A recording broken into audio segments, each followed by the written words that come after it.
Starting with paper 2 अगर देखें तो पहला क्वेश्चन जो दिया हुआ है वो क्या है, r into n minus r की मैक्सिमम वैल्यू निकालनी है। तो मैं r और n माइनस आर ये सारी चीजों की जगह मैं ऐसा सोचता हूं कि 7 सपोज है n, ठीक है, 7 फंक्शंस का कंपोजिट 7 टर्म्स दिए हुए थे, 7 फंक्शंस थे और उनमें से कहा गया कि कुछ इंक्रीजिंग होने चाहिए, कुछ डिक्रीजिंग होने चाहिए। तो 7 अगर हमारे पास है टोटल फंक्शंस, मतलब n की वैल्यू 7 है, तो r into n minus r ये मैक्सिमम कब होगा, अपने मिड पॉइंट के अबाउट, ठीक है। तो 3.5 तो जा नहीं सकते, तो 3.5 अगर नहीं जा सकते, r को 3.5 नहीं कंसीडर कर सकते, क्योंकि मैं उसके अकॉर्डिंग कह रहा हूं। जैसे अपने पास ये क्वेश्चन होता है x plus y equal to 8, तो एक्स वाई की मैक्सिमम वैल्यू बताओ, क्या करते हो भाई, मिड पॉइंट पे आएगा x equal to y equal to 4 वाली सिचुएशन। तो उसी तरीके से यहां पे अगर 7 थे तो मैंने ऐसे कहा कि एक को 3.5 ले नहीं सकता, तो किसी एक को 4 ले लेता हूं और दूसरे पार्ट को 3 ले लेता हूं। तो r मेरे पास नंबर ऑफ डिक्रीजिंग फंक्शंस थे, ठीक है, जबकि ओवरऑल फंक्शन कैसा है, इंक्रीजिंग है।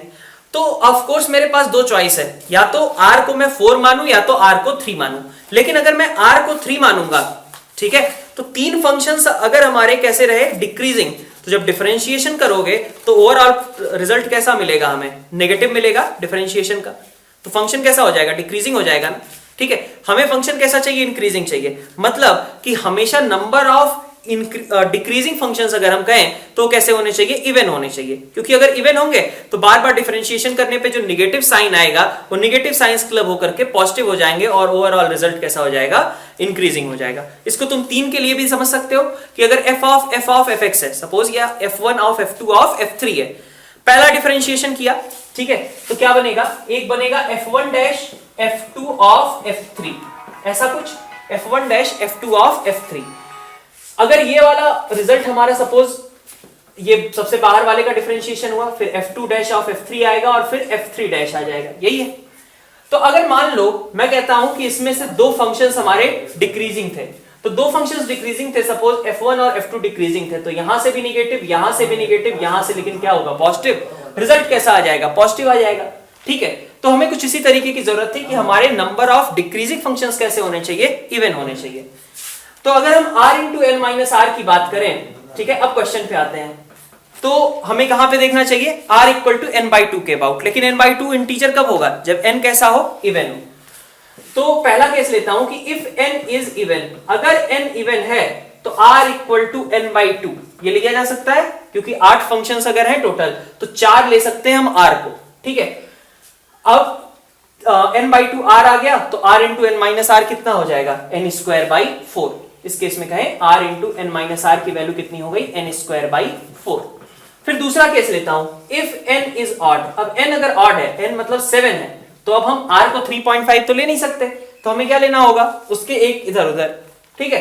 7 अगर है तो अपने को क्या चाहिए, 3 या 4 चाहिए। तो r की वैल्यू क्या होनी चाहिए, या तो n माइनस 1 बाई 2 होगी या फिर n प्लस 1 बाई 2 होगी, विच एवर इज इवन, इसमें से इवन जो भी हो, ठीक है। लेकिन अगर मान लो ये इवन है, ठीक है, ये r को मैंने लिया सपोज कि n प्लस 1 बाई 2 आया मेरे पास फाइनली, तो n माइनस 1 बाई 2 यही तो हो जाएगा ना n माइनस r, ठीक है। तो r अगर n प्लस 1 बाई 2 लिया तो n माइनस r ये हो जाएगा। इसी तरीके से r अगर n माइनस 1 बाई 2 लेते तो n माइनस r किसके बराबर हो जाता है, n प्लस 1 बाई 2 के बराबर। दोनों का प्रोडक्ट पूछा गया है, which will be n square minus 1 by 4। तो इस तरीके से हमारा इसमें कहें तो C और D ऑप्शंस दोनों करेक्ट हो जा रहे हैं। सेकंड क्वेश्चन देखें तो हमारे पास ln of something is equal to a minus b दिया गया है। अब क्वेश्चन को देख करके ही क्या पता चलना चाहिए कि जैसा एक्सप्रेशन f a में है वैसा ही f b में है, ठीक है, और फॉर सम c इस तरीके का एक्सप्रेशन है, तो या तो LMVT लग सकती है या तो रोल्स थ्योरम लग सकता है, एप्लीकेशन ऑफ डेरिवेटिव यूज करना है। तो देखो पहले इसको क्लब करके लिख लेते हैं, क्या बनेगा, ln वगैरह हटा लेते हैं, ln को हटाया तो राइट साइड में क्या बन गया, e की पावर a माइनस b, तो हमारे पास आ गया fa plus f dash a plus f double dash a divided by e raise to power a is equal to कितना, fb plus f dash b plus f double dash b upon e raise to power b, यही लिखा हुआ है। अब समझो ये चीज किसका एक्सप्रेशन है कि अगर मैं एक hx फंक्शन लेता हूं fx plus f dash x plus f double dash x divided by e की पावर x, या फिर कह लो इसको मल्टीप्लाई कर लेता हूं e की पावर माइनस x से, तो ये जो hx फंक्शन आएगा वो फंक्शन कैसा होगा, इसके लिए कहा जा रहा है HA और HB बराबर है। तो रोल्स थ्योरम क्या स्टेट करता है, कि अगर एच ए और एच बी बराबर है तो बीच में कहीं ना कहीं डिफरेंशिएशन जीरो हुआ होगा। तो एच डैश एक्स की बात करते हैं। एच डैश एक्स कितना होना चाहिए, किसी पॉइंट पे जीरो के बराबर होना चाहिए। तो देखो कितना आएगा, e की power minus x as it is रखा, इसका differentiation f dash plus f double dash plus f triple dash, ठीक है, माइनस अगली बार e की पावर माइनस एक्स को डिफरेंशिएट कर रहे हैं, ठीक है, माइनस e की power minus x f plus f dash plus f double dash, ये बन जाएगा। अब देखो e की power minus x, f double dash और एफ डैश ये दोनों तो कैंसिल हो गए, बाकी बचा मेरे पास e की पावर माइनस एक्स में F triple dash minus F, इतना बचा रह गया। ये कहीं ना कहीं जीरो के बराबर होना चाहिए। तो एफ ट्रिपल डैश, ठीक है, is equal to f for some c, ठीक है, belonging to open interval a to b. तो अपन इसके बेसिस पे क्या कह सकते हैं कि इसकी एक वैल्यू तो फिक्स है कि ये 1 के बराबर होगा ही होगा। अब बाकी 0, -1 और -2 पे कोई कमेंट नहीं किया जा सकता, इट कैन नॉट बी और may be equal to some other value as well. Question number 3 देखें तो कुछ इस तरीके का डायग्राम दिया हुआ है, DE:BE, इसको 8:15 बोला गया है, ठीक है, इतनी बात। तो अब D और B के बारे में पता है हमारे पास, ये वाला अगर साइड देखें हम BC, तो देखो ये जो C लाइन है वो क्या काम कर रही है, ट्रायंगल DCB के लिए, ठीक है, BCD वाले ट्रायंगल के लिए C लाइन एंगल बाइसेक्टर है। तो अगर ये 8:15 है तो ऑफ कोर्स इधर भी क्या आएगा, ये कुछ 15x होगा और ये भी कितना होगा, 8x होगा, ठीक है, ये भी 8:15 के रेशियो में ही डिवाइड करेगा। तो अब देखो ये एंगल कितना है, ये भी 30 है ना, ये भी कितना है, ये भी एंगल 30 डिग्री है, सही है बात इतनी। तो अब इस बेसिस पे अपन कहें कि अगर 15x ये है, 8x ये है, तो ये वाली साइड निकाल सकता हूं ना मैं, BD वाली, ठीक है, कोसाइन रूल लगा करके। तो BD स्क्वायर, ठीक है, बल्कि ऐसा ही लिख लो, 15x का स्क्वायर प्लस 8x का square minus BD square divided by 2 into 15x into 8x, सही है बात, इज इक्वल टू कितना हो जाएगा, ये होना चाहिए cos 60, मतलब कि हाफ के बराबर। तो कितना आया, यहां से देखो 289x स्क्वायर आ गया, ठीक है, minus BD square is equal to, इधर से देखें तो हमारे पास 2 कैंसिल आउट हो गया, 120x स्क्वायर। तो BD की वैल्यू यहां से कितनी आ जा रही है, 13x। तो BD ये वाली लेंथ जो है हमारे पास कुछ 13x आ गई। अब आगे क्या करना है, D बाई B, इसकी वैल्यू तो हमें पता ही थी, अब आगे हमें एंगल निकालना है B वाला, ठीक है। तो एंगल निकालने के लिए अपन क्या यूज करें, तो हमारे पास ये वाले ट्रायंगल में ही देखता हूं, ट्रायंगल BCD में, यहां पे अपने को सारी साइड्स एक तरीके से नोन है, 15x है, 8x है और इधर भी ये कितना हो गया, टोटल 13x के बराबर हो चुका है। तो ट्रायंगल BCD में देखो, ये sin 60, साइन रूल लगा रहे हैं, sin 60 और सामने BD, तो sin 60 अपॉन BD, ये वैल्यू किसके बराबर होगी, sin B अपॉन CD के बराबर होगी, ठीक है। अब देखो sin 60 मतलब √3/2 और BD कितना है, BD है अपना 13x is equal to sin B की बात करें नहीं पता है, CD की बात करें 8x, ठीक है। तो sin B की यहां से वैल्यू निकल करके आ गई, कितनी है वो, 4√3 डिवाइडेड बाई 30, ये हमारे पास sin B की वैल्यू हो गई। अब sin B की वैल्यू आ गई तो tan B वगैरह निकाल सकते हो, कोई खास दिक्कत नहीं। यहां पे देखो 13 मतलब ये 13 हो गया और यहां पे हमारे पास 4√3, ठीक है। तो 4 इंटू 4 16 और 3 48, यहां 169 मतलब ये कितना होगा 11। तो tan की बात करें तो tan B कितना आ गया हमारे पास, tan B is equal to 4√3 upon 11। तो अब यहां से तुम m, n और p को कंपेयर करके निकाल सकते हो।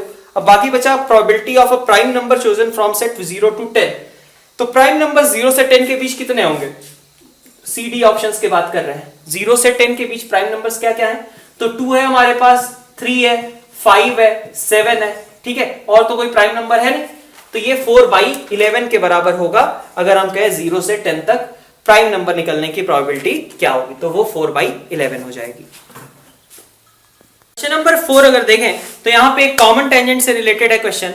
कॉमन टेंजेंट में क्या कहा गया है कि एक हाइपरबोला है, उसकी इक्वेशन में टेंजेंट की लिख लेता हूं, mx plus minus under root a square m square minus b square, ठीक है, इतनी बात। अब आगे क्या कहा गया, आगे कहा गया हमसे कि नेक्स्ट यही टेंजेंट जो है सर्कल के लिए भी है, तो सर्कल की टेंजेंट क्या होगी, y is equal to mx plus minus under root, यहां पे देखें 1 प्लस एम स्क्वायर, तो 2m स्क्वायर माइनस 2 को किसके बराबर होना पड़ेगा 1 प्लस एम स्क्वायर की वैल्यू कितनी हो गई 3, तो एम स्क्वायर 3 हो गया, m की दो वैल्यूज पॉसिबल हुई प्लस माइनस रूट 3। ठीक है, अब मेरे पास इक्वेशन आ जाएगी यहां से y is equal to plus minus root 3x plus minus 2, ये मेरे पास कॉमन टेंजेंट्स की इक्वेशन आ गई। तो ऑप्शन ए जो है बिल्कुल करेक्ट है। फिर क्या कहा जा रहा है, area of region bounded by these common tangents. तो ठीक है भाई, चार लाइंस हैं, पैरेललोग्राम फॉर्म होगा, पैरेललोग्राम का हमें एरिया निकालना है। कैसे निकालते हैं, तो हाफ, पहले तो एक लिख लिया मैंने, यही है y is equal to root 3x plus 2, है ना, एक है माइनस 2, एक बार है माइनस रूट 3x प्लस 2 और एक बार है माइनस 2, यही है ना चारों लाइन। तो क्या होता था हाफ, ठीक है, c1 minus c2 d1 minus d2 upon m1 minus m2। c1 minus c2 मतलब 4, फिर d1 माइनस d2 मतलब 4, ठीक है, c1 minus c2 d1 minus d2 upon m1 minus m2, तो रूट 3 और माइनस रूट 3 का डिफरेंस, तो 2 रूट 3। तो यहां से कितना आ रहा है 16 डिवाइडेड बाई 2 रूट 3, सॉरी ये हाफ नहीं था, एरिया की वैल्यू ये c1 minus c2 d1 minus d2 upon m1 minus m2, तो ये रिजल्ट कितना आ गया 8 बाई रूट 3। तो ए और बी दोनों ऑप्शन करेक्ट हो गए। सी ऑप्शन में क्या कहा जा रहा है, equation of ellipse passing through point of intersection of these common tangents. तो ये जो कॉमन टेंजेंट्स हैं उनके पॉइंट ऑफ इंटरसेक्शन कहां कहां होंगे, ठीक है, इन दोनों का पॉइंट ऑफ इंटरसेक्शन कहां आएगा, जबकि हमारे पास रूट 3x प्लस 2 और रूट 3x माइनस 2 ये तो खैर पैरेलल हो गए, इन दोनों को अपन देखते हैं, इन दोनों का पॉइंट ऑफ इंटरसेक्शन क्या होगा। x इक्वल टू 0 पे क्रिएट होगा, x इक्वल टू 0 जब लोगे तो y की वैल्यू कितनी होगी 2, तो एक पॉइंट ऑफ इंटरसेक्शन 0,2 आ गया। फिर इसी तरीके से एक 0, माइनस 2 आ जाएगा, सही है बात। और फिर इसके आगे अपन, अब हमें इनसे पास करते हुए, सभी पॉइंट से पास करते हुए एक इलिप्स की इक्वेशन लिखनी थी, ठीक है, तो बाकी दो में निकाल लेते हैं। एक आ जाएगा तुम्हारा माइनस 2 बाई रूट 3, 0 और एक आ जाएगा प्लस 2 बाई रूट 3, 0, ठीक है। तो इक्वेशन क्या होगी, एक्स स्क्वायर, सेंटर क्या आएगा यहीं पे, x square upon a square, तो 2 by root 3, 2 by root 3, 4 by root 3 है इधर दोनों के बीच की डिस्टेंस, और इधर कितनी है, इधर है हमारे पास 4, तो एक्स स्क्वायर अपॉन यहां पे आ जाएगा 2 बाई रूट 3 का whole square plus y square upon 4 का स्क्वायर इज इक्वल टू कितना हो गया 1। तो अब यहां से अपन इसको क्लब कर लेते हैं, 3x square plus y square equal to 4, तो सी ऑप्शन भी अपना करेक्ट हो जाएगा। डी ऑप्शन में आते हैं, डी ऑप्शन में क्या कहा गया, कॉमन टेंजेंट जो है which intersects positive coordinate axis is considered as tangent at vertex, मतलब ये वाली जो लाइन है, ठीक है, यही लाइन काम कर रही है किसका, ये टेंजेंट एट वर्टेक्स का काम कर रही है, और ओरिजिन इसको फोकस बोल दिया गया, ओरिजिन जो है वो फोकस है। फिर कहा जा रहा है लेटस रेक्टम निकालो, तो इन दोनों के बीच की जो डिस्टेंस होती है, tangent at vertex, simple parabola समझो, ये फोकस है, ये टेंजेंट एट वर्टेक्स है, तो बीच की जो डिस्टेंस होती है क्या होती है, a के बराबर।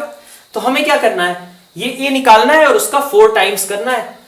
तो लेंथ ऑफ लेटस रेक्टम के लिए कहूं मैं तो 4 टाइम्स 0, 0 से इस पे लेंथ ऑफ परपेंडिकुलर। ये लाइन की इक्वेशन क्या थी, लाइन की इक्वेशन थी हमारे पास रूट 3x प्लस 2, ठीक है, रूट 3x प्लस 2, x को 0 रखा तो y की वैल्यू 2 है, और y को 0 रखा तो x की वैल्यू, सॉरी ये हमारे पास नेगेटिव स्लोप के साथ आएगा माइनस रूट 3x प्लस 2, ठीक है।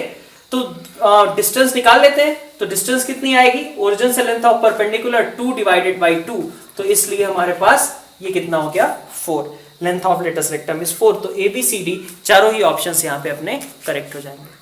पैराग्राफ अगर देखें 5, 6 वाला, तो वहां gx हमारे पास कुछ इस तरीके का एक क्यूबिक दिया हुआ है, मैंने x स्क्वायर का कोफिशिएंट जो g'1 था उसको a बोल दिया, x के कोफिशिएंट को b और कांस्टेंट टर्म को c बोल दिया है, ठीक है। इसी तरीके से gx निकालते हैं अपन, क्या करेंगे, डिफरेंशिएट करेंगे, g' की वैल्यू कितनी आएगी, g' की बात करूं तो it is 3x square plus 2ax plus b, लेकिन हमें किससे मतलब है, g'1 से मतलब है। खैर अपन पहले निकाल लेते हैं g' भी, वो भी चाहिए होगा, तो 6x प्लस 2a।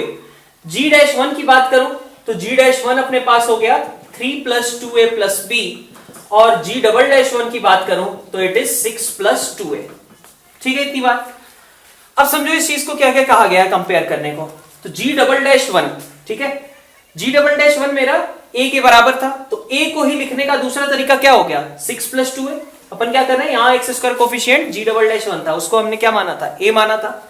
यहां पे वही g'1 कितने के बराबर आ गया, 6 + 2a के बराबर। तो 6 + 2a = a, इसका मतलब a की वैल्यू कितनी आई होगी, -6 रही होगी। अब a अगर एक बार -6 आ गया, अब b पे आते हैं। b के लिए क्या था, b = अगर हम देखें b =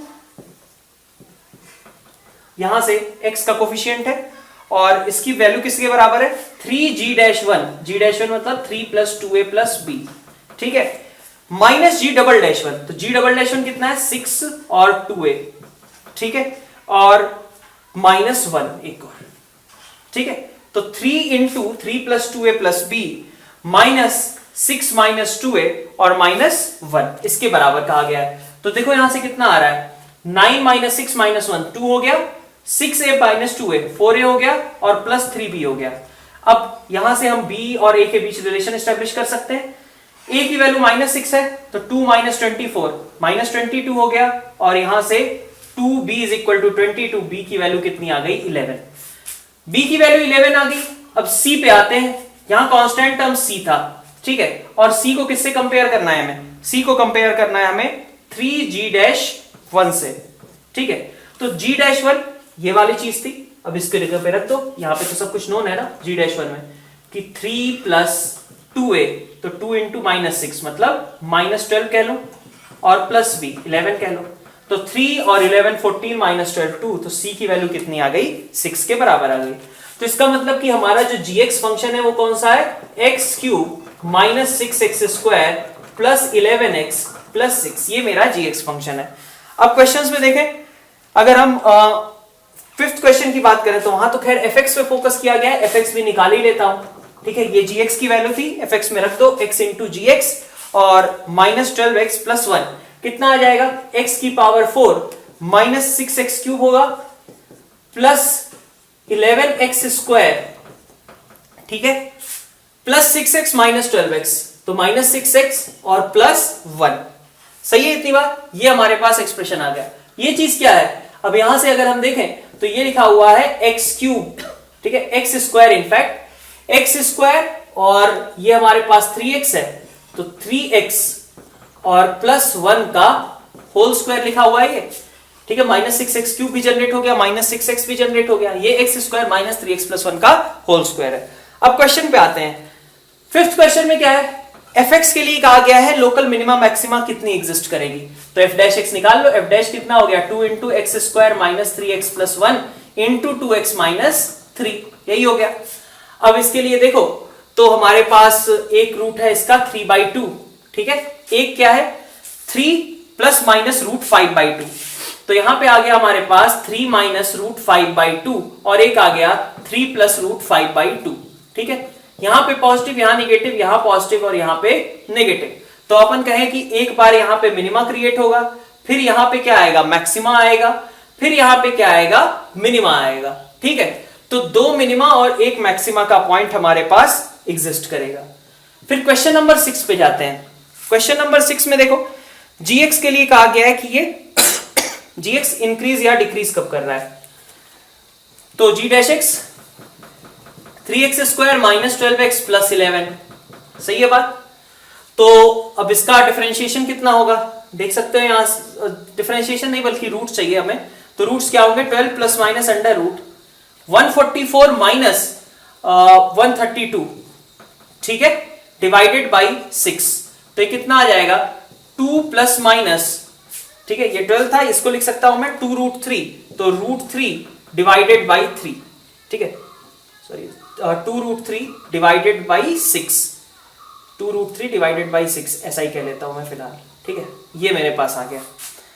तो अब देखो अगर ऑप्शंस में तो है तो यही चीज लेकिन गलत तरीके से दिया गया है, क्योंकि इसको भी तो हम लिख सकते हैं ना, ये 2√3/6 जो है इसको भी अपन देखें तो 1/√3 वाली जो टर्म है वैसा लिखा जा सकता है 2 ± 1/√3, ठीक है। तो विद इन द रूट्स तो क्या होगा, डिक्रीज करेगा, ठीक है, इसने इंक्रीज कहा है, तो ऑफ कोर्स ए और बी ऑप्शंस दोनों रॉन्ग हो गए। फिर सी ऑप्शन पे जाते हैं। सी ऑप्शन में क्या कहा गया, there exist exactly one tangent which is parallel to chord joining points 1G1 and 3G3। तो 1, G1 की बात करते हैं। G1 की वैल्यू कितनी है? G1 की वैल्यू है हमारे पास 12 माइनस 6 प्लस 6, तो 12 के बराबर। G3 की बात करें तो G3 कितना है? 27 माइनस यहां से 54 आ जाएगा, माइनस 27 और प्लस 6 माइनस 21 प्लस 33, ये भी 12 आ जाएगा। मतलब ये कॉर्ड जो है वो कैसी है? एक्स एक्सिस के पैरेलल है। अब कॉर्ड अगर एक्स एक्सिस के पैरेलल है तो हमसे ये कहा जा रहा है कि ऐसा कोई और टेंजेंट एग्जिस्ट करेगा क्या? तो देखो G डैश जो था भाई, कॉर्ड यहां से हमने क्या कहा कि G डैश को क्या होना चाहिए उस समय? 0 के बराबर होना चाहिए, क्योंकि ये कैसी कॉर्ड है? एक्स एक्सिस के पैरेलल है कॉर्ड। तो हमें एक ऐसा पॉइंट चाहिए जो कि जहां पे डिफरेंशिएशन कितना होना चाहिए? 0 के बराबर होना चाहिए। तो यहां पे 3x square minus 12x plus 11, ठीक है, इज इक्वल टू 0। इसके दो रूट्स आ रहे हैं, ठीक है, दो रूट्स आ रहे हैं, इसका मतलब 1 से 3 के बीच में ही दोनों भी लाई करते हैं। तो इसका मतलब हो गया कि एक नहीं, हमें एक से ज्यादा, मतलब दो रूट्स एग्जैक्टली मिल रहे हैं, दो ऐसे पॉइंट्स मिल रहे हैं जहां पे हमारे पास ऐसी टेंजेंट एग्जिस्ट करेगी जो कि एक्स एक्सिस के पैरेलल हो। अब डी ऑप्शन पे आते हैं। डी ऑप्शन में कहा गया there exist exactly two distinct Lagrange's mean values in 0 to 4। तो 0 से 4 वाले इंटरवल में लैग्रेंजेस थ्योरम अप्लाई करना है gx पे। तो G4 निकाल लेते हैं। G4 minus G0 divided by 4 minus 0 is equal to G dash C which is equal to 3C square minus 12C plus 11। G4 की बात करूं तो 64 प्लस 6 70 प्लस 44 114 और 114 माइनस यहां से कितना आ गया? 96। तो अपने पास 18 आ गया। G0 की बात करें तो 6 होगा और अपॉन 4, तो ये वैल्यू कितनी हो गई? 3 के बराबर, is equal to 3C square minus 12C plus 11 का आ गया है, which gives us 3C square minus 12C plus 8 is equal to 0। तो अब इसको निकाल सकते हो, 3C माइनस 2 का अगर होल स्क्वायर बना दो यहाँ पे तो 12C तो मेरा एडजस्ट हो गया, बाकी क्या बचा? 12 बचा। तो 12 के लिए अपन लिख लेते हैं इसको 4 के बराबर। तो अब देखो यहां से C की वैल्यू कितनी आ रही है? C आ जाएगा 2 प्लस माइनस 2 बाई रूट 3, और इसलिए हमारे पास डी ऑप्शन बिल्कुल करेक्ट है। क्वेश्चन नंबर 7-8 से रिलेटेड अगर देखें तो पैराग्राफ में ऐसा यही केवल कहा गया है कि हमें एक नंबर है गिवन और उसमें n किसको बोलना है उसके बारे में डेफिनेशन दी गई है कि हम 10, 11 इस तरीके के नंबर्स रखेंगे लगातार और देखेंगे कि क्या वो किसी पर्टिकुलर नंबर से डिविजिबल है या नहीं है। तो 7th क्वेश्चन में देखो तो n इज डिविजिबल बाय 3 की बात की गई है, तो ऑफ कोर्स जो 9 वाला ऊपर एग्जांपल दिया हुआ है वो एग्जांपल तुम यूज कर सकते हो, क्योंकि अगर 9 से डिविजिबल था तो इसका मतलब 3 से तो डिविजिबल होगा ही होगा। तो अपन कह सकते हैं कि 10, 11, 12, 13 अप टू 99 ये लिखा गया। और ये नंबर कैसा है? इसने बता रखा है कि ये तो 9 से डिविजिबल था, क्यों था वो भी उसने एक्सप्लेन किया हुआ है। तो अब अपन अगर आगे देखें कि अगर हम ये कहते हैं कि ये 3 से डिविजिबल है तो और क्या क्या केसेस हो सकते हैं? अगर मैं इन 3 नंबर्स को हटा लूं, मतलब 1 0 1 1 इन चारों को हटा लूं तो मेरे पास कितना बचेगा भाई? जो टोटल सम था भाई, अगर ये 3 से डिविजिबल है इसका मतलब कि इन सभी नंबर्स का सम मेरा कैसा था? 3 से डिविजिबल था। उसमें से मैंने इतना पोर्शन हटा लिया, 3 मैंने सब्ट्रैक्ट कर लिया। तो अगर ये खुद पहले क्वांटिटी 3 लैम्डा टाइप की थी सबका एडिशन, तो उसमें से अब मैं बेसिकली कितना सब्ट्रैक्ट कर रहा हूं? 3 सब्ट्रैक्ट कर रहा हूं ना, ठीक है। इन सारे डिजिट्स का सम था 3 लैम्डा। अब मैंने क्या किया? 1 0 1 1 हटा लिया तो मैंने 3 सब्ट्रैक्ट कर दिया, तो 3 लैम्डा माइनस 3 भी तो कैसा होगा? 3 से डिविजिबल ही होगा। तो इसलिए हमारे पास रिजल्ट में अगर कहें तो 12 13 14 ये जो नंबर आएगा 99 तक, ये भी अपने काम का ही नंबर है, ये भी 3 से डिविजिबल है। फिर आगे बढ़ते हैं, 1 2 को भी मैंने हटा लिया, तो 1 2 को भी हटा लिया तो तुमने क्या किया? 3 और सब्ट्रैक्ट कर लिया। 13 से अब कहानी स्टार्ट होगी, 13 14 15 अप टू 99, ठीक है। तो ये भी नंबर कैसा होगा? 3 से डिविजिबल ही आएगा, ठीक है। अब आगे बढ़ते हैं, 13 मान लो इसको हटाता हूं तो मेन काम नहीं बनेगा, क्योंकि इसने 4 सब्ट्रैक्ट किया, 1 और 3 का सम। फिर 1 और 4 का सम कितना हो गया? 5। तो 4 और 5 9 हो गए। तो अगर 13 14 दोनों हटा लूं तो 15 से स्टार्ट करूं तो मेरा काम बन जाएगा 15 से लेके 99 तक। ये भी अपना करेक्ट होगा, ये भी करेक्ट होगा, ये भी करेक्ट होगा। अब इस बेसिस पे देखें अपन क्या क्या बोल सकते हैं, 12 13 15, तो ये वाला ऑप्शन जो डी है वो बिल्कुल करेक्ट हो गया, ठीक है। फिर अपन आगे क्वेश्चन नंबर 8 देख लेते हैं। क्वेश्चन नंबर 8 में कैसा है? 2 डिजिट नंबर्स n से डिविजिबल, n ऐसे जो कि 9 से डिविजिबल हो। तो 9 से डिविजिबल तो चलो हमें स्टार्टिंग में नंबर दे ही रखा था 10 11 12 13 14, है ना, अप टू 99। अब देखो इसमें से क्या गया मैं हटा लूं, तो 10 तो है ही सभी में, 18 मुझे चेक करने की जरूरत नहीं है, ठीक है, क्योंकि सारे ऑप्शंस में प्रेजेंट है। तो मुझे पता चल रहा है कि 10 से स्टार्ट करके भी काम बनेगा, 18 से भी स्टार्ट करके काम बनेगा, 18, 19, 20, ठीक है। 18 क्यों नहीं चेक कर रहा हूं, क्योंकि सारे ऑप्शंस में प्रेजेंट है, ठीक है। फिर मैं आगे बढ़ता हूं, आगे मेरा क्या कहा गया है, दो ऑप्शन सी और डी ऐसे हैं जिसमें 20 से स्टार्ट किया गया, 19 रिजेक्ट कर दिया गया। तो देखते हैं क्या सीन है।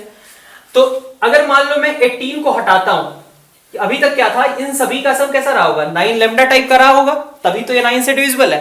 18 को मैंने हटा दिया, 18 को हटाया तो 19, 20 ये सब जो बचे वो कैसे होंगे, 9 लैम्डा अभी तक था, -9 हो जाएगा, इन दोनों का सम 9 सब्ट्रैक्ट हो जाएगा। 9 लैम्डा -9 भी तो 9 से डिविजिबल है ना, ठीक है बात। 9 लैम्डा -9 ये भी तो 9 से डिविजिबल है, इसका मतलब कि ये वाला नंबर भी कैसा होना चाहिए, डिविजिबल होना चाहिए। मतलब सी और डी तो रॉन्ग हो गए, क्योंकि 19 आंसर में होना चाहिए था। अब 19 अगर आंसर में होना चाहिए था तो फिर आगे बढ़ते हैं। 19 के आगे देखो, अब जो ए और बी ऑप्शन है उनमें क्या डिफरेंस है, एक में 19 के बाद 20 लिया गया है, दूसरे में 27 लिया गया है। लेकिन अब देखें, अगर ये खुद 9 लैम्डा टाइप का टर्म था, ठीक है, सभी डिजिट्स का सम 9 लैम्डा टाइप का हो रहा था, और मैंने 19 को केवल रिमूव किया, तो मैंने बेसिकली 9 लैम्डा -10 बनाया ना आगे। 19 को रिमूव करने का मतलब 10 सब्ट्रैक्ट हुआ, 9 लैम्डा -10 बचा, और 9 लैम्डा -10 तो 9 से डिविजिबल होगा नहीं, इसलिए हमारा जो ऑप्शन है 20 वाला है ना, 10, 18 तक तो ठीक था, 19 भी ठीक था, 20 वाला 20 आ गया, इस वजह से बी ऑप्शन रिजेक्ट हो गया, हमारा ए ऑप्शन ही केवल करेक्ट होगा। फिर अपन आगे देखते हैं 9, 10 वाला कॉम्प्रिहेंशन, ठीक है। तो कोई खास दिक्कत नहीं थी इसमें, बस नंबर सिस्टम से सिंपल सा रिलेटेड क्वेश्चन था। हाँ, जो 8th क्वेश्चन है यहाँ पे थोड़ा ऑप्शंस अगर तुम चेक कर लोगे तो ये नहीं तुम्हें सोचना पड़ेगा कि भाई 10 के बाद 18 तक कैसे चेक करें, ठीक है, वो सारी चीजें तुम अवॉइड कर सकते हो। क्वेश्चन नंबर 9, 10 में देखें तो यहाँ पे एक बहुत ही अच्छा सा थ्योरी भी दिया गया है, थ्योरी भी इंपॉर्टेंट है, इस तरीके की थ्योरी भी अपने पास अगर अपने को पता होनी चाहिए, ठीक है। इस थ्योरी को भी ध्यान में रखना, आगे के क्वेश्चंस के लिए इसको यूज भी करना, याद रखना है बेसिकली, ठीक है। क्या कहा गया, सबसे पहले कहा गया कि lx + my + 1 का अगर हमें इन्वेलप निकालना है, ठीक है, तो और हमें इस तरीके का कोई एक क्वाड्रेटिक कंडीशन दी हुई है, ठीक है, तो कैसे निकालेंगे इसका मेथड बताया गया। सबसे पहले कहा गया कि l या फिर m, ठीक है, इसको हमें रिमूव करना है क्वाड्रेटिक से, क्वाड्रेटिक को किसी एक के टर्म में, चाहे तो l के चाहे तो m के टर्म में रिप्रेजेंट कर देना है, ठीक है बात। तो चलो जो 9th क्वेश्चन है उसमें वहीं से स्टार्ट करते हैं। हमें दिया गया था 2ml plus l square minus 3m square plus 1 equal to 0, ठीक है। सर्कल के लिए कुछ इस तरीके के क्वेश्चंस तुमने किए हुए हैं, ठीक है, लेकिन वहां मेथड अलग होता था स्पेसिफिकली सर्कल के लिए। यहाँ पे क्या है कि यहाँ पे थोड़ा और वाइड वैरायटी है, ठीक है, और ज्यादा ऑप्शंस हमें कंसीडर करने को दिया जा रहा है कि हम जनरलाइज कैसे कर सकते हैं, तो ये मेथड जो है वो अच्छा है। क्या कहा गया, अब lx + my - 1 इक्वल टू 0, इससे जो है इसकी हेल्प लो, तो हमने मान लो l को लिख लिया 1 - my/x, और इसको इसमें सब्स्टिट्यूट कर दिया, तो सब सिर्फ m के टर्म्स में क्वाड्रेटिक बन जाएगी ना, तो m के टर्म्स में अपन क्वाड्रेटिक बना लेते हैं। 2m 1 - my/x plus l square minus 3l, sorry l की जगह पे भी हमें रखना था 1 - my/x का whole square minus 3m square plus 1 is equal to 0, ये हो रहा है। यहां से मेरे पास सिस्टम बन करके आ जा रहा है y square minus 3x square minus 2xy into m square plus 2 into x minus y into m plus x square plus 1 equal to 0, ठीक है। ये मेरे पास क्वाड्रेटिक आ गई m में। अब आगे क्या कहा गया है, आगे इसका बोला गया है, थ्योरी में बोला गया है ऊपर देखो, तो क्वाड्रेटिक के लिए हमें क्या करना है, इसके डिस्क्रिमिनेंट को 0 बना देना है, तो डिस्क्रिमिनेंट 0 बना दो। 4x माइनस y का whole square minus 4y square minus 3x square minus 2xy into x square plus 1 is equal to कितना होना चाहिए, 0। तो यहां से हमारे पास इक्वेशन बन के आ जा रही है 3x square plus 2xy minus y square plus 4 equal to 0, ठीक है। ये हमारे पास इक्वेशन बन के आई गई जो कि हमें कर्व चाहिए था, ये इन्वेलप हो गया। अब इसका नेचर निकालना है कि भाई ये सर्कल है, नहीं, पैराबोला है, नहीं, ठीक है, इलिप्स या हाइपरबोला है, तो अब इसमें से देख लेते हैं। तो ऑफ कोर्स यहां से h स्क्वायर माइनस ab का साइन चेक कर लो कि h स्क्वायर माइनस ab कैसा आ रहा है। तो h स्क्वायर कितना है, 1 माइनस ab पॉजिटिव हो गया है ना, 1 + 3, ठीक है, ग्रेटर देन 0 है, इसका मतलब ये कर्व कौन सा है, हाइपरबोला लिखा हुआ है, ठीक है। अब क्वेश्चन नंबर 10 पे आते हैं। तो थ्योरी इसकी इंपॉर्टेंट है, ये चीज ध्यान में रखनी है हमें। फिर आगे क्या कहा गया, locus of points from which two perpendicular tangents can be drawn to the curve. तो ये हमारा कर्व है, हमें एच के पॉइंट लेना है, एच के पॉइंट से इस पे टेंजेंट्स ड्रॉ करनी है। स्लोप फॉर्म यूज नहीं कर सकते हो, क्या यूज करना पड़ेगा, S1 is equal to t square.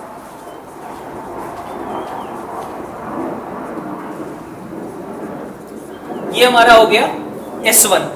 S कितना आया, S आ गया 3x square plus 2xy minus y square, ये प्लस 4 भी है साथ में, plus 4 is equal to t square. तो टी स्क्वायर का नेक्स्ट टर्म ले लेते हैं। टी स्क्वायर में हमारे पास क्या आएगा, 3hx प्लस 2xy की जगह पे क्या आ जाएगा, x, और साथ में हमारे पास 2xy था ये, तो 2xy की जगह पे xh प्लस yk ये बन जाएगा, ठीक है, माइनस का yk, ठीक है। xy को अपन क्या लिखते हैं, x1y प्लस y1x, ठीक है, ये बन जाता है, और प्लस 4 ये हमारे पास t आ गया, इसका होल स्क्वायर। अब थोड़ा सा यहां पे ही कैलकुलेशन है तुम्हारा मेन जो इन्वॉल्व है, ठीक है। SS1 is equal to t square. आगे क्या करना है हमें, क्या कहा गया, m1 m2 should be equal to -1। यहां से जो पेयर ऑफ लाइंस की इक्वेशन मिलेगी उसका m1 m2 कैसा होना चाहिए, -1 के बराबर। मतलब एक्स स्क्वायर का कोफिशिएंट और वाई स्क्वायर के कोफिशिएंट्स का सम कितना होना चाहिए, 0 होना चाहिए।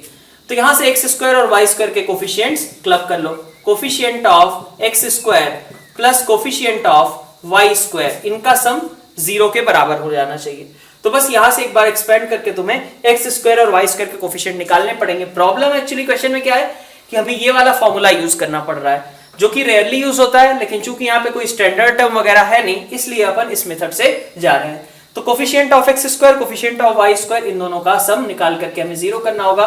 वहां से हमारे पास कुछ इस तरीके का आ रहा है, x square plus y square minus 2 is equal to 0। तो ये हमारे पास 10th में सी ऑप्शन अपना करेक्ट हो जाएगा। Question number 11। तो अगर हम कहें इसमें क्या कहा गया है, ट्रिग्नोमेट्रिक इक्वेशन है, सॉल्व करना है हमें, sine raise to power 4 plus cos raise to power 4। तो सबसे पहला टारगेट क्या होगा कि ये जो हायर पावर्स हैं इनको हायर एंगल्स में कन्वर्ट करें, और 4 नीचे भी दिख रहा है, तो 4 साइन रेज टू पावर 4, ठीक है, 4 sine raise to power 4 plus 4 cos raise to power 4x is equal to कितना है, 3 माइनस कॉस 6x, ऐसा कह सकता हूं। अब इसको क्या बोला जा सकता है, ये 2 साइन स्क्वायर एक्स का होल स्क्वायर है ना, मतलब 1 माइनस कॉस 2x का होल स्क्वायर, और इधर क्या है 1 प्लस कॉस 2x का होल स्क्वायर, ठीक है, is equal to 3 minus cos 6x। अब इसको एक बार एक्सपेंड कर लो, 1 1 2 हो गया, 2 प्लस 2 कॉस स्क्वायर 2x, और माइनस का हमारे पास कितना टर्म आ जाएगा, यहां से माइनस और यहां से प्लस, कैंसिल आउट हो गए, 2 cos स्क्वायर 2x, ठीक है, is equal to 3 minus cos 6x। इसको भी अपन कन्वर्ट कर लें, ठीक है, बल्कि 3 को भी इस साइड लेते आओ, तो 2 cos स्क्वायर 2x माइनस 1, ठीक है, तो cos 4x लिखा हुआ है is equal to minus cos 6x। इसको भी इस साइड लेते हैं, cos 4 plus cos 6 is equal to 0। ये बन गया। सीडी फॉर्मूला अप्लाई करें, कितना बन जाएगा, 2 cos 5x into cos x equal to 0। तो 5x की वैल्यू, ठीक है, क्या क्या हो सकती है यहाँ पे, 5x कुछ इस तरीके का होना चाहिए, 2n pi plus minus pi by 2, इस तरीके का, ठीक है। इसी तरीके से x भी ऐसा हो सकता है, 2n pi plus minus pi by 2, ऐसा ही कुछ होगा। तो यहां से अगर मैं x देखूं तो 5 से डिवाइड कर देता हूं, 2n pi plus minus pi by 10, ठीक है। अब n की डिफरेंट डिफरेंट इंटीग्रल वैल्यूज रखते हैं, x के क्या क्या आंसर्स आ सकते हैं। तो अगर अपन यहां पे देखें, हमारे पास एक केस बन रहा है n इक्वल टू 1 के लिए, n इक्वल टू 1 के लिए एक पॉसिबल है पाई बाई 10, ठीक है, और एक हो जाएगा हमारे पास पाई बाई 2 इनफैक्ट, ठीक है, पाई बाई 10 हो गया। और इसी तरीके से आगे बढ़े हम, तो अगर हमने n को यहां पे हमने लिया कितना था, 0 लिया था, ठीक है, 0 लिया था, या फिर कह लो माइनस साइन के साथ लोगे तो n को 1 लिया था। इसी तरीके से और क्या केस पॉसिबल हो सकते हैं, तो नेक्स्ट हमारे पास एक तो पाई बाई 10 हो गया, एक पाई बाई 2 हो गया, और एक और केस यहां से आ रहा है तुम्हारा 3 पाई बाई 10 का, ठीक है, 3 पाई बाई 10 भी एक पॉसिबिलिटी है। तो चूंकि हमें ये k पाई बाई 10 के फॉर्म में रिप्रेजेंट करना है, तो k की वैल्यूज क्या क्या हो सकती है, इसको भी लिख लो 5 पाई बाई 10, ठीक है। तो k क्या क्या हो सकता था, 1 5 और 3, इसका मतलब कि इसका आंसर मतलब फाइंड द वैल्यू ऑफ के कहा गया है, सबका सम निकालना था, तो 9π/10 ये सबका सम हो जाएगा। फिर अपन आगे क्वेश्चन नंबर 12 देखते हैं।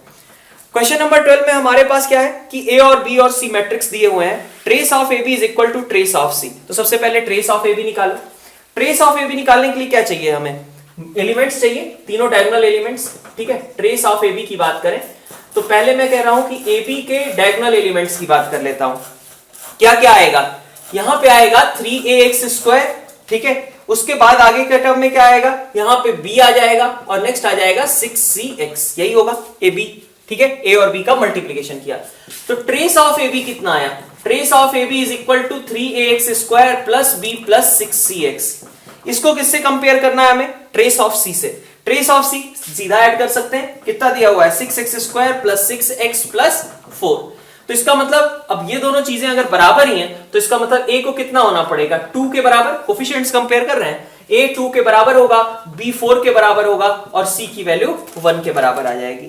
फिर अपन क्वेश्चन नंबर 13 भी देख लेते हैं। 13 में क्या है, integer part of √n² plus n plus 1। तो अगर देखो n² प्लस n प्लस 1, ठीक है। अगर मैं बात करूं n प्लस 1 का होल स्क्वायर कितना आएगा, इससे बड़ा होगा, ठीक है। और n² तो ऑफ कोर्स इससे कैसा है, छोटा है। तो अपन कहें कि ये क्वांटिटी हमेशा कैसी है, n और n प्लस 1 के बीच में लाई करती है। n से हमेशा ये बड़ी है लेकिन n प्लस 1 से हमेशा ये छोटी है, ऐसा कह सकता हूं। तो अगर ऐसा है तो इसका मतलब कि इसका इंटीजर पार्ट कितना निकलेगा, इसका इंटीजर पार्ट n ही आएगा। तो हमारे पास इक्वेशन क्या हुई, मतलब जो लिमिट निकालनी है, limit n tending to infinity √n² plus n plus 1 minus n, ठीक है। इसकी लिमिट निकालनी है तो बहुत सिंपल सी बात है, रैशनलाइज करना होगा। रैशनलाइज करोगे तो कितना आ जाएगा, इससे मल्टीप्लाई किया n² plus n plus 1 plus n से, ठीक है। तो ये बन गया तुम्हारा limit n tending to infinity, ऊपर आ गया तुम्हारे पास n प्लस 1, ठीक है। डिवाइडेड बाई कितना हो जाएगा, तो नीचे हमारे पास इक्विवेलेंट कितने के है, 2n के इक्विवेलेंट है, ठीक है। यहां से n, यहां से n, 2n के इक्विवेलेंट है तो रिजल्ट कितना आएगा, हाफ। तो इस तरीके से 18l पूछा गया है, 18l के लिए आंसर हो जाएगा अपना 9। नेक्स्ट क्वेश्चन में एक इंटीग्रेशन दिया हुआ है और इसके लिए अगर हम कहें तो हमें जिस फॉर्म में रिप्रेजेंट करना है और उसे कंपेयर करना है, ठीक है, कि a b c ये सब की वैल्यूज क्या होंगी। तो अब देखो क्या करना होगा इंटीग्रेशन करने के लिए, 3 + 4 cos x, अगर इसको हम देखें तो हमारे पास अच्छा यहां पे होल क्यूब है और अगर सामने का टर्म देखो इक्वल टू में जो लिखा हुआ वहां पे होल स्क्वायर है, ठीक है, रेज टू पावर d है, ठीक है। तो अपन अगर यहां पे देखें 3 + 4 cos x, इसको t मान लेते हैं, 3 + 4 cos x को t मान लिया तो इसके डिफरेंशिएशन से sin x क्रिएट होगा और यही sin और cos ही तो हमें ऊपर चाहिए थे। तो अपन यहां से कह सकते हैं क्या कि -4 sin x dx will be equal to dt, और ये वाला सब्स्टिट्यूशन अपने लिए यूजफुल रहेगा। तो सबसे पहले sin 2x के लिए हमने लिखा कि भाई cos x की वैल्यू क्या रखूंगा मैं, तो cos x हो जाएगा तुम्हारा t - 3/4। sin x की बात करूं, इनफैक्ट 2 sin x ही रख देता हूं मैं, 2 sin x की वैल्यू कितनी हो जाएगी, माइनस का dt, ठीक है, माइनस का dt/2, ठीक है। डिवाइडेड बाई कितना होगा, तो यहां पे आ जाएगा अपने पास t³, ये एक्सप्रेशन आएगा t - 3 अपॉन, अगर हम देखें यहां से तो -1/8 भी बाहर हो गया, t - 3 अपॉन t³ dt, ठीक है। इसको इंटीग्रेट करना है तो -1/8 अलग रख दो, t/t³ 1/t² हो गया, 1/t² का इंटीग्रेशन कितना होगा, -1/t होगा, तो यहां पे आ जाएगा -1/t। और 3/t³ की बात करें तो 3/t³ से क्या आएगा, अपन देखें माइनस का, ठीक है, 3 एज इट इज रखा, t⁻⁻3 तो t⁻⁻2 अपॉन -2 ये बन जाएगा, ठीक है। तो यहां से रिजल्ट क्या आ गया 1/8, ठीक है, t, ठीक है, इतनी बात, और प्लस साथ में हो गया यहां पे, बल्कि माइनस कह लो, -3 2, ये तो इनमें माइनस माइनस कैंसिल, और यहां से बचा 3/16 t², नीचे एक और रहेगा, तो 1/8t - 3/16 t², ऐसा कुछ आ रहा है। तो अब इसको हमें किसी अदर फॉर्म में रिप्रेजेंट भी करना है, ठीक है। तो t² t² था तो t⁻⁻2 अपॉन -1, ये ठीक है बिल्कुल। अब अपन इसको थोड़ा और सिंप्लीफाई कर लेते हैं, तो सिंप्लीफाई करोगे कितना हो जाएगा 2t, ठीक है, -3 अपॉन 16t², ये बन जाएगा। अब t की जगह पे हमें रखना था क्या, 3 + 4 cos x, तो रख देते हैं, तो ये आ जाएगा तुम्हारे पास 8 cos x, ठीक है, प्लस 6 माइनस 3, तो प्लस 3 हो गया 16 इंटू आगे रहा 3 प्लस 4 cos x का होल स्क्वायर। अब यहां से तुम कोफिशिएंट्स कंपेयर करके ए बी सी डी इन सब की वैल्यूज निकाल सकते हो। आगे क्वेश्चन नंबर 15 देखें तो 15th में क्या है, अब यहां पे सबसे पहले एक क्वाड्रेटिक दी गई है और उसके लिए कहा गया है कि इसकी 2 इक्वल वैल्यूज ऑफ टी हैं। टी में एक क्वाड्रेटिक है और टी की इक्वल वैल्यूज है, मतलब इसका डिस्क्रिमिनेंट कैसा रहा होगा, 0 के बराबर। डिस्क्रिमिनेंट अगर 0 है तो हमारे पास एक्सप्रेशन क्या बनेगा, f इंटू, ठीक है, यहां से हमारे पास f डबल डैश, ठीक है, इज इक्वल टू कितना है 4, बल्कि सॉरी f तो कैंसिल हो गया, 4f f डबल डैश, और इधर से हमारे पास 4 इंटू f डैश का स्क्वायर, ये टर्म है, ठीक है।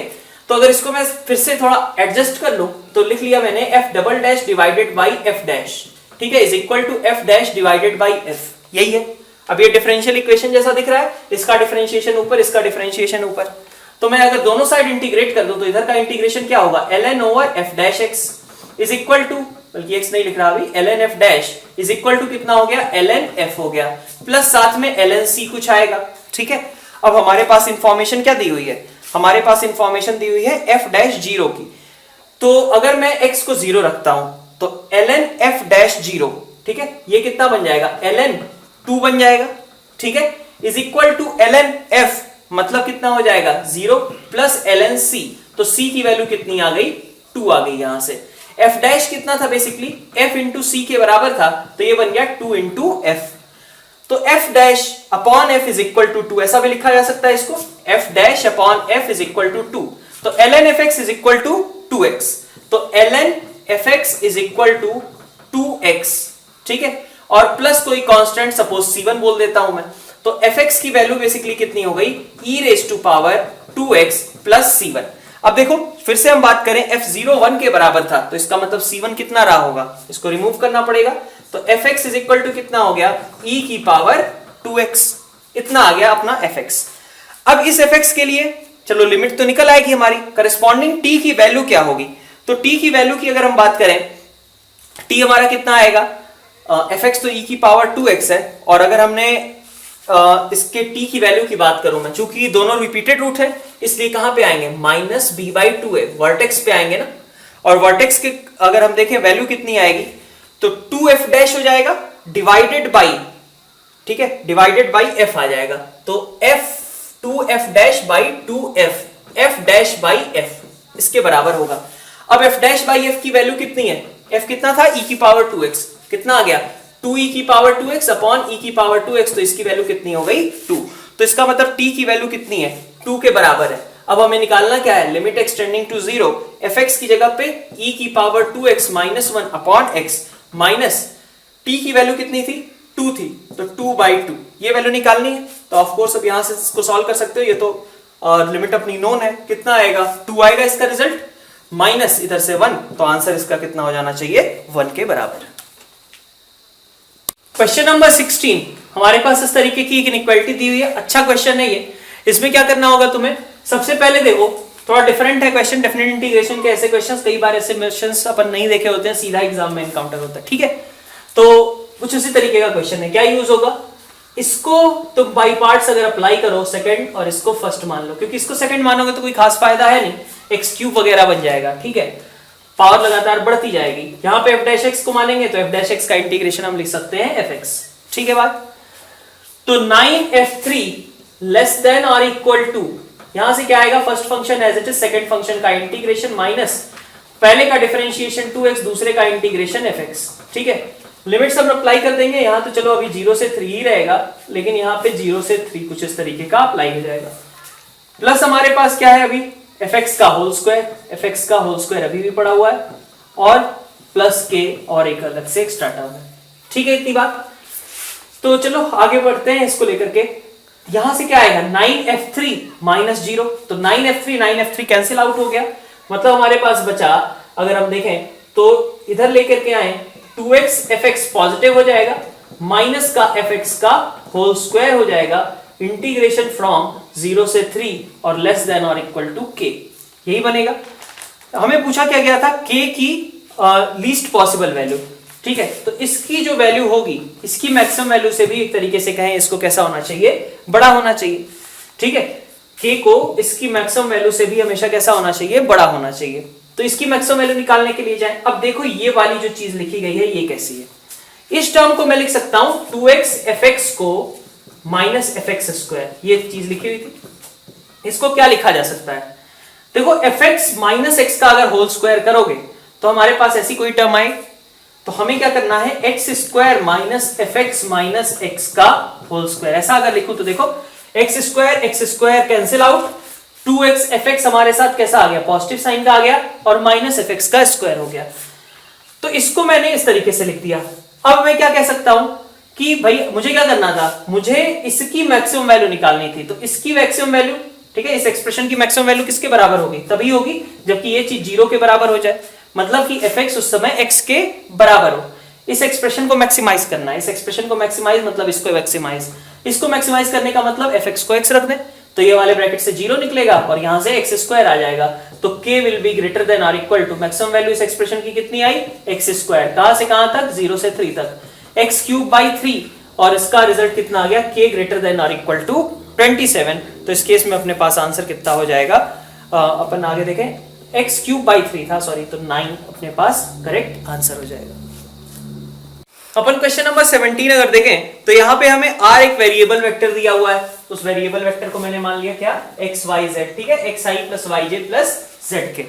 अब इसके बाद क्या कहा जा रहा है कि r dot i, r dot j, r dot k, मतलब x y और z, ये तीनों ही कैसे हैं, पॉजिटिव इंटीजर्स हैं। पॉजिटिव इंटीजर कहा गया मतलब 0 नहीं हो सकते, 1 2 3 ये सारी वैल्यूज ले सकते हैं। फिर r dot a is less than और इक्वल टू 12, तो r डॉट a की अगर मैं बात करूंगा, a मेरे पास क्या था, i plus j plus k था, तो ये है x plus y plus z, ठीक है, ये r डॉट a हो गया। इसकी वैल्यू कही गई है लेस देन और इक्वल टू 12, ठीक है। इसके लिए हमें बताना है कि कितने ऐसे x y z एक तरीके से एग्जिस्ट कर सकते हैं, number of values of r, मतलब कि कितने ऐसे ट्रिपलेट्स x y z के एग्जिस्ट कर सकते हैं। तो इसकी जगह पे अपन क्या लेते हैं, इसके लिए x plus y plus z plus w is equal to 12, ये मेथड अप्लाई करेंगे। x कहां से कहां तक जा सकता है भाई, ये स्टार्ट होगा 1 से, ये भी 1 से, ये भी 1 से, w पे कोई दिक्कत नहीं है, w तो 0 से ही स्टार्ट हो जाएगा। तो ये ऐसा हो गया कि 12 आइडेंटिकल ऑब्जेक्ट्स हैं और उनको इस तरीके से डिस्ट्रीब्यूट करना है कि इन तीनों के पास एक एक ऑब्जेक्ट कम से कम होना चाहिए। तो अपना क्वेश्चन क्या हो गया, x dash plus y dash plus z dash plus w, इन तीनों को एक एक दे दिया तो अपनी साइज रिस्ट्रिक्शंस खत्म। लेकिन 12 में से बचे कितने ऑब्जेक्ट्स, 9, तो नंबर ऑफ वेज क्या होंगे, 9 प्लस वही n प्लस r माइनस 1 सी r माइनस 1, तो 9 प्लस 4 माइनस 1 सी 4 माइनस 1, तो रिजल्ट कितना आ जाएगा, 12c3 के बराबर। तो 12c3, अब इसी को हमें रिप्रेजेंट करना है, अल्फा बाई 44 निकालना है उसके बाद। तो 12 इंटू 11 इंटू 10 डिवाइडेड बाई कितना बचेगा, 6। तो अब हमारे पास अगर देखें तो 2 इंटू 10 220 और डिवाइडेड बाई करना कितना था, ये तो अल्फा आया, अल्फा बाई 44 कितना हो जाएगा, 5 के बराबर। फिर अपन क्वेश्चन नंबर 18 देखें। 18th में क्या है, बहुत सिंपल सा क्वेश्चन दिया हुआ है, पहले हमें पीएनसी यूज करनी है, फिर उसको प्रोबेबिलिटी से रिजल्ट निकालना है। तो अगर हम कहें कि 12 अल्फाबेट्स फर्स्ट लिखे हुए हैं, तो 12 अल्फाबेट्स का टोटल बेस कितने होंगे, 12 फैक्टोरियल, ठीक है। फेवरेबल कितने होंगे वो काउंट कर लें। तो फेवरेबल काउंट करने के लिए क्या करना होगा, देखो क्या कहा गया, ए और बी एंड्स पे हैं, ठीक है, there are exactly 4 letters between A and B. अब समझो ए और बी है सपोज, ठीक है, इनके बीच में 4 लोग और चाहिए, तो 4 लोगों का सिलेक्शन किसमें से होना है भाई, ए और बी तो यूज हो चुके, बाकी 10 अल्फाबेट्स है, 10 अल्फाबेट्स बचे हुए हैं, उनमें से कोई भी 4 यहां पे रख सकते हो। तो पहले तो इस ब्लॉक को बनाने के कितने वेज होंगे, यहां पे सिलेक्शन होगा 10c4 तरीके से, ए बी और 4 और लोगों का सिलेक्शन हो गया, ठीक है। अब ये 6 लोगों का एक ब्लॉक बन गया, ठीक। अब ये 6 लोगों का एक ब्लॉक पूरा जो है हमेशा एक साथ रहेगा, ऐसा ही कहा गया है। तो अपन क्या कर रहे हैं, सबसे पहले 6 लोगों का एक ब्लॉक बना दिया, ये ब्लॉक हो गया। इसके अलावा कितने लोग बचे हुए थे, एक ब्लॉक और उसके अलावा 6 और लोग, तो 6 लोग मान लो कुछ भी, उसको मैं P1 P2 up to P6 बोल देता हूं, ठीक है। अब टोटल कितने हो गए, 7 हो गए, एक ये हो गया, 6 ये हो गए, तो टोटल कितने अरेंजमेंट्स होंगे, 7 फैक्टोरियल, ठीक है। अच्छा, लेकिन ये ब्लॉक के अंदर अब जाएंगे, इस ब्लॉक के सिलेक्शन कैसे हुआ था, 10c4 तरीके से हुआ था। अब उसके बाद देखो ए और बी, कभी यहां पे ए है, यहां पे बी है, अगली बार बी यहां पे, ए यहां पे, तो तो ए और बी का इंटरनल अरेंजमेंट, और फिर ये जो 4 लोग थे इन चारों लोगों का इंटरनल अरेंजमेंट 4 फैक्टोरियल। तो नंबर ऑफ वेज कितने हो गए 7 factorial into 10c4 into 2 into 4 factorial. ये हमारे नंबर ऑफ वेज आए। एक बार फिर से देख लो 7 फैक्टोरियल कहां से आया, ए बी और 4 और लोगों का एक ब्लॉक बन गया, बाकी 6 और चीजें, तो टोटल 7 चीजें थी, 7 चीजों का लीनियर अरेंजमेंट 7 फैक्टोरियल। अब विद इन द ब्लॉक जाते हैं। With in the block in 4 लोगों का सिलेक्शन 10c4 तरीके हुए, 10 इसलिए क्योंकि ए और बी ऑफ कोर्स यहां पे नहीं होंगे। फिर आगे बढ़ते हैं, ए और बी का इंटरनल अरेंजमेंट हो सकता था, ये दोनों अपनी पोजीशन स्विच कर सकते थे। फिर ये जो 4 लोग बीच के थे ये अपनी इंटरनल अरेंजमेंट कर सकते थे, तो 4 फैक्टोरियल एक और आ गया। तो ये हमारे फेवरेबल हो गए, ये हमारे पास टोटल वेज हो गए। अब इसको अपन सिंप्लीफाई कर लेते हैं। ये सिंप्लीफाई होकर के कुछ आ रहा है 7/66, और फिर आगे तो हमसे ये कहा गया है 66 को 7 से डिवाइड करेंगे तो ऑफ कोर्स रिमाइंडर कितना आएगा 3 के बराबर। ठीक है, अब अपन क्वेश्चन नंबर 19 देखें। ठीक है, 19th क्वेश्चन में क्या कहा गया है, 19th क्वेश्चन में है number of integral values of k for which chord of the circle passing through 8, k gets bisected at 8, k। तो ऐसे देखो सिंपल सा क्वेश्चन हो गया, 8, k पे बाइसेक्ट हो रहा है, तो ये मिड पॉइंट होगा 8, k। ठीक है, ये परपेंडिकुलर आएगा और ये 0, 0। तो अगर मैं इस लाइन की स्लोप कहूं, इसको c बोल देता हूं, इसको m, तो स्लोप ऑफ cm कितना होगा, स्लोप ऑफ cm आएगा तुम्हारा कुछ k/8 के बराबर। ठीक है, ये k/8 हो गया। अब इसका मतलब क्या कहा जा रहा है, इंटीग्रल स्लोप इस लाइन की होनी चाहिए, कॉर्ड की स्लोप जो है वो कैसी होनी चाहिए, इंटीग्रल। तो अगर k/8 इसकी स्लोप है तो उसके परपेंडिकुलर लाइन की स्लोप क्या होगी -8/k, और इसको क्या कहा गया कि -8/k कैसा होना चाहिए, इंटीजर होना चाहिए। और क्या चीज कही जा रही है भाई, 8, के अंदर का पॉइंट है, तो 8, के अगर अंदर का पॉइंट है तो इसके लिए S1 for 8, k should be negative, that means 64 + k square -125 should be negative, so k square should be less than 61। क्या क्या पॉसिबिलिटी है जिससे कि ये भी इंटीजर हो जाए और ये k स्क्वायर भी उसका 61 से छोटा रहे। तो k के लिए पॉसिबिलिटीज देख लो, -8/k को इंटीजर होना था, तो k को अपन क्या रख सकते हैं, k को रख सकते हैं अपन +-2 रख सकते हैं, +-1 नहीं रख सकते, क्योंकि +-1 अगर रखोगे तो हाँ तब भी कोई दिक्कत नहीं है वैसे। ठीक है, और आगे बढ़ो 4 पे देखो, +-4 रख लिया, तो 4 रख लिया तब भी कोई दिक्कत नहीं है। ठीक है, 4 के आगे 8 रखने में दिक्कत है, क्योंकि 8 रखेंगे तो उसका स्क्वायर 61 से छोटा नहीं रहेगा, तो इसलिए हमारे पास ये हमारे 6 सॉल्यूशंस इस केस में आ जाएंगे। क्वेश्चन नंबर 20 अगर देखें तो यहाँ पे हमें a1 a2 a3 एक set of non coplanar vectors दिए थे। a1 a2 a3 को मैंने कुछ इस तरीके से लिख लिया, α1i α2j α3k, β1i β2j और β3k, और इस तरीके से गामा। सिमिलरली b वाली जो सेट है, ठीक है, b वाले सेट को हमने कुछ p1 q1 r1 pq rn के टर्म्स में रिप्रेजेंट कर लिया। अब हमें क्या करना है, ये प्रोडक्ट निकालना है। प्रोडक्ट निकालोगे क्या आएगा, 1/25 डिटर्मिनेंट का मल्टीप्लीकेशन करो, मल्टीप्लीकेशन करोगे तो α1 p1, ठीक है, α2 q1 α3 r1 ऐसा कुछ होगा। ठीक है, और इसी को बोला गया है, अगर देखें हम डिटर्मिनेंट में तो खैर मल्टीप्लीकेशन हम डायरेक्टली भी कर सकते हैं, रो बाई रो मल्टीप्लीकेशन कर दें, मतलब इस रो को इस रो से मल्टीप्लाई किया, रिजल्ट कितना आएगा 5 आएगा, यही कहा गया है ना, ai into bi is equal to 5। बाकी दोनों केसेस में 0 आ जाएगा। सिमिलरली सेकंड रो से मल्टीप्लाई होगी, यहां पे आएगा रिजल्ट, ये 0 हो जाएगा, ये 0 हो जाएगा। फिर थर्ड रो से मल्टीप्लाई होगी, यहां पे 5 आ जाएगा और यहां पे हमारे पास 0 0 आ जाएगा। तो 125 ये इसका आउटकम डिवाइडेड बाय 25, तो आंसर इस क्वेश्चन के लिए कितना हो जाएगा अपने पास 5 इसके लिए करेक्ट ऑप्शन होगा।